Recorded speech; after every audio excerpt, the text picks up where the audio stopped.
We all know Nazis were the bad guys, but could it be possible that they had tremendous good taste in art and that Hitler was building one of the most important art collections in Europe in order to build a series of museums? To talk a little bit about the Nazis' taste for art, my next guest, Hans Löhr, is here to talk about exactly that.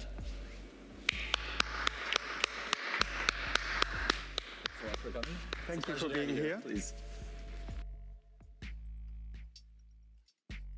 Let's start with basics of art business. The owner of an artwork is very important. If I buy a painting and someone famous buys a painting, the same painting, and we try to sell, the ownership of that person will have influence on the artwork. But what happens when somebody bad owned that artwork before? It depends. If you have a painting which was owned by Hitler in former times, and the owner knows this, and the owner is the rightful owner, then this painting can have a high value. For example, some Nazi-related guys in America would pay a lot of money for get a painting from Hitler. On the other hand, if there's a painting with less status, with less provenance, with unknown ownership, then you will have difficulties to sell it on the art market. Just because there could be a possibility of the rightful owner coming and saying like, I'm entitled to half of this, yes, or entitled to all of it. Yes. Yes. I think it's an ideological issue.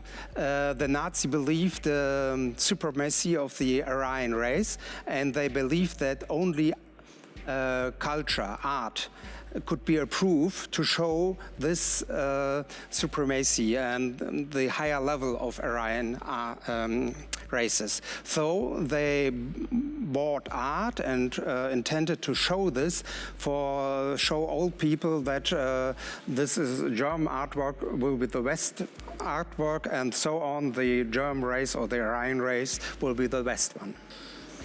Yes, they destroyed degenerative art, and they sold some of these paintings in Switzerland, and they did the same one in France during the war. In Paris, they destroyed, I think, 700 works of art in the gardens of the Tuileries. Artworks that would have very hefty price tags nowadays. Yes, I guess. There are some works from Dali under this, and from Max Ernst, and so it would be worthwhile nowadays. Yeah, I can see why the Nazis would have a problem with this kind of provocative art. It's just a pity that they had to destroy it rather than just hide it away somewhere, so now I can see it. But how did they acquire these artworks? How did the Nazis end up getting these artworks that at some moments were owned by Jewish collectors and then became part of the Nazi collection? Oh, there were different ways. In the first way, there were some confiscations, especially in the occupied countries in the West. But besides this, there were forced sales. A lot of people have to leave or could leave Germany, and they have to sell their values. And under this were art, for example. And beside this, there was the art market, and the art market sold a lot of things to the Nazis. Hitler, for example, has a lot of money. I think 100 million Reichsmark on his budget for buying art. Yeah, that would be a budget that any art dealer would be very happy to have access to. But how do these legal sales influence restitution to these paintings? Because technically on paper they were legal sales, but there was a lot of intimidation, and the Nazis were not somebody that you would like to say no at that time. It's like, I don't want to sell to you this painting.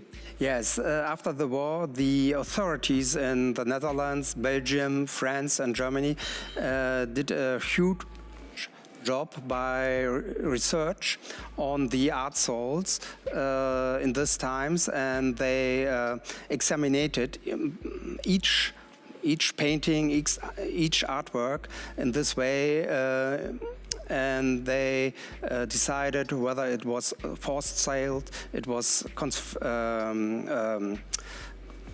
a real legal sale, or it was a confiscation. Okay. What about the people that were selling these artworks for the Nazi party? What was their part in this story? I think it was only money, because the question for art by the Nazis brought up the prices for art in this time, even during the war in the occupied country, and it was a tremendous good situation for making good money in this time by selling art. And it's war times. There's not a lot of chances of making good money. So yes. I think it's very easy for us from now, 2018, to pass judgment values, but it's very different to see the storm from inside of it.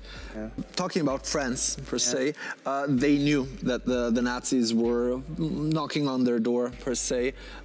What about the protections or the strategies that places like the Louvre took for protecting their art? Yes, they had a lot of boxes in which they put the paintings, and they have hidden places where they hide afterwards this cultural works, and it was a very strategic and very well done organization in this time. And the German by side made the same after the bombing and was stronger in Germany. And well, I would like to thank you a lot for coming and sharing this story. And there's a lot more content that we will be uploading to our channels. This is a very big story. It's very difficult to synthesize it in this way. But Hans has a series, 6 books already, yes, right? Yeah. One published very recently. And we will put the links of everything on the description of the video. But thanks a lot for having me here. Thank you.